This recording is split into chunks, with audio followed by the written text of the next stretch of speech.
Hello, everyone. My name is Jenny Villograno, your virtual teacher. In this video, we will learn about the OER or the Open Educational Resources. What is OER? Join me in unlocking the meaning of OER. Open educational resources are shared teaching, learning, and research resources that reside in the public domain or have been released under an intellectual property license that permits their free use and repurposing by others. Open educational resources include full courses, course materials, modules, textbooks, streaming videos, tests, software, and any other tools, materials, or techniques used to support access to knowledge. Before we walk through OER, let us first know why OER matters by watching this. Education is fundamentally about sharing. Teachers share their knowledge and skills with students. Students share their questions and drafts with teachers. Those teachers share feedback, criticism, and encouragement with their students. And on it goes. In fact, if there's no sharing happening, there's no education happening. Education is sharing, period. In the past, the only way for teachers to share with students outside their classrooms was to capture their knowledge and skills in physical artifacts like books. Unfortunately, for every additional person you hope to reach this way, you have to print another copy of the book and ship it somewhere around the world. It would be a terrifically expensive enterprise to try to reach even a tiny fraction of the world's learners this way. But the internet changes the equation. Instead of printing and shipping millions of physical books, a single digital resource like an electronic book can be copied and downloaded an infinite number of times at essentially no cost. The internet makes copying and distributing free. That means we can share on a scale unimagined in all of human history, which means we can educate like never before. Except that we can't. Well, not legally anyway. You see, long before the internet was a gleam in an engineer's eye, copyright law began regulating the way we make and distribute copies of creative works like educational resources. Thus, the internet was born with a genetic defect that unmade its incredible ability to enable free copying and distributing. What the internet enabled, copyright already forbid. And this is precisely why open education is so important. Creators and authors of textbooks, research articles, and other educational materials can place an open license, like a Creative Commons license, on their works. The Creative Commons license tells everyone, hey, I'm giving you permission to reuse, revise, remix, and redistribute this material to everyone around the world. When a creator or author applies an open license to their educational materials, we call the result an Open Educational Resource, or OER. OER are so critically important because they unlock the full technological power of the internet. Everything the internet enables, OER allows. And with open educational resources, for the first time in history, mankind has the potential to truly democratize access to education. And that is why open education matters. Now, let us go through more about the OER. The EDUCAUSE 2010 defined OER as any resources available at little or no cost that can be used for teaching, learning, or research. The term can include textbooks, course readings, and other learning content, simulations, games, and other learning applications, syllabi, quizzes, and assessment tools, and virtually any other material that can be used for educational purposes. The OER typically refers to electronic resources, including those in multimedia formats, and such materials are generally released under Creative Commons or similar license that supports openly or nearly open use of the content. The OER can originate from colleges and universities, libraries, archival organizations, government agencies, commercial organizations such as publishers, or faculty, or other individuals who develop educational resources they are willing to share. In the OER, we have the so-called 5R framework. The 5R framework defines the rights of a user over content. So, what exactly a user must be able to do with the content in order for it to be considered an OER. First, we have retain. It is the right to make, own, and control copies of the content. Second is reuse. The right to reuse the content in its unaltered or verbatim form. Third, revise. The right to adopt, adjust, modify, or alter the content. Remix. It is the right to combine the original or revised content with other content to create something new. And the fifth one is redistribute. It is the right to make and share copies of the original content, a revision of the content, or remixes the content with others. There are benefits of OER. So these are the major benefits of OER. First is the access to quality education. The OER are free for anyone in the world to access, whether they have a college affiliation or not. This encourages aging learners and students around the globe to explore educational content without having to commit the time and money. Second, use, improve, and share. The teachers can adopt and revise resources that have already been created to fit their course syllabus. They can also create an updated second edition of an existing OER. Also tailor resources to fit the specific course content. For the third one is network and collaborate with peers.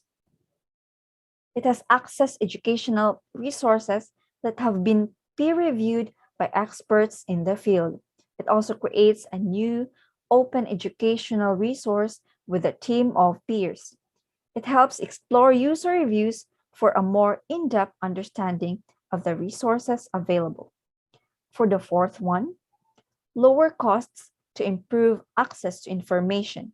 It enables students to have equal access to course materials.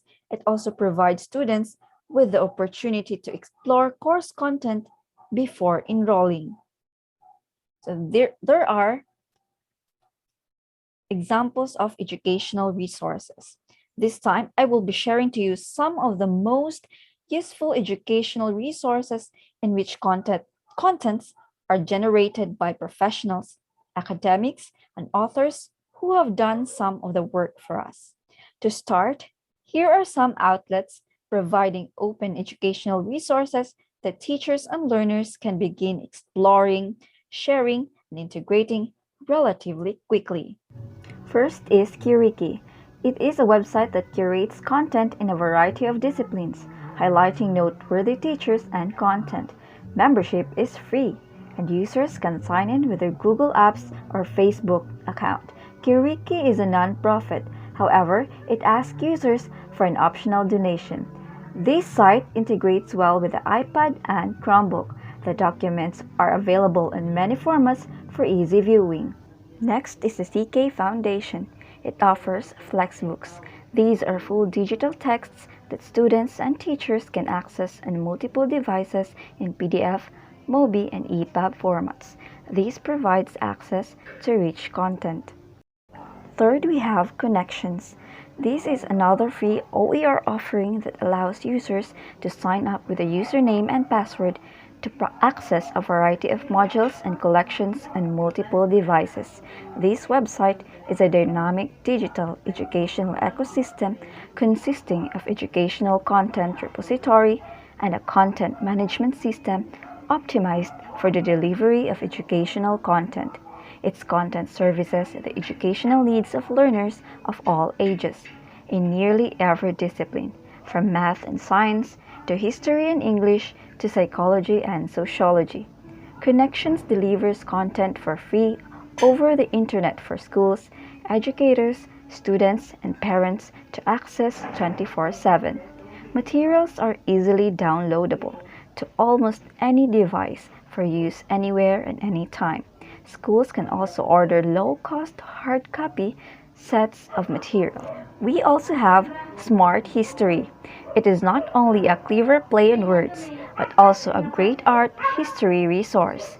It is the leading open educational resource for art history. It makes high-quality introductory art history content freely available to anyone and anywhere.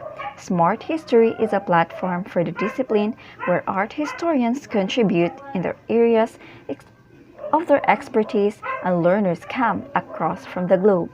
It offers nearly 500 videos, and these are being translated into dozens of languages. So, if you're an artist, you may love to visit this website. Next is the MIT Open Courseware. This site offers educators and students access to full courses designed and taught by MIT professors. Users can access the entire course library and the entire course packet. Course packets include video interviews with professors, syllabus, outlines, readings, assignments, projects, and related resources. For the last example, we have OER Commons. This site offers educators a place where they can connect and share globally with other educators and work with the curriculum those educators have shared. OER Commons offers a vast database of teacher-created curriculum. The content is vetted for credibility and provides citations for reference. Users can sign up for a free account, share their own work, and access and curate their own content. To sum up our topic, let's watch this.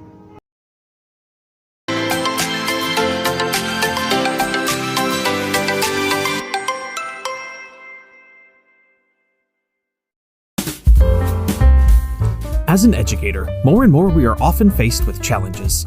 Resources tend to be limited, collaborating is proving to be more and more difficult, and the range of students seeking higher knowledge is vast.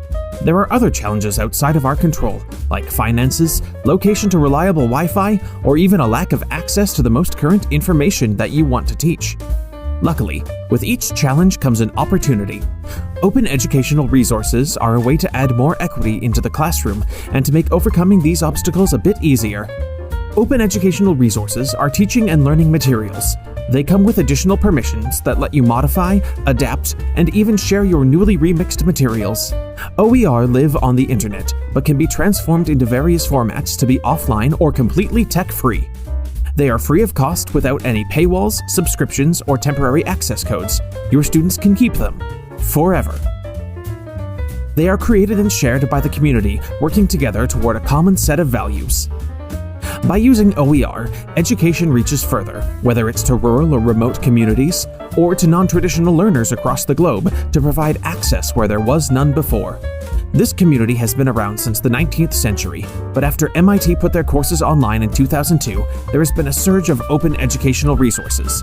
So much so that there are whole photography and image galleries, music and video searches, textbook libraries, and courses from almost 1,000 higher learning institutions worldwide that are free to use by anyone. And not free gift with purchase free, just free. OER let you customize the works that exist while self-publishing your own. A bespoke course that's just for you, where every word and every resource you use is valuable. You can collaborate instantly with other instructors, who can in turn utilize your resource right away, while also getting feedback from academic colleagues, industry professionals, and communities across the globe. Using OER also supports educational equity, as it reduces the legacy barriers that make higher education inaccessible for many. Together, we can move toward reducing these legacy barriers that say education is for the financially privileged. We can't overcome these obstacles by gatekeeping information. Open education is a set of values, not a destination. It's like going for a ride in a hot air balloon. You wouldn't take it if you had a specific destination in mind. You go for the experience, to gain new perspective, and to share with others. To learn more about OER or how you can begin to implement openness in your teaching, check out the links below, or visit ctl.ualberta.ca, or send an email to ctl@ualberta.ca.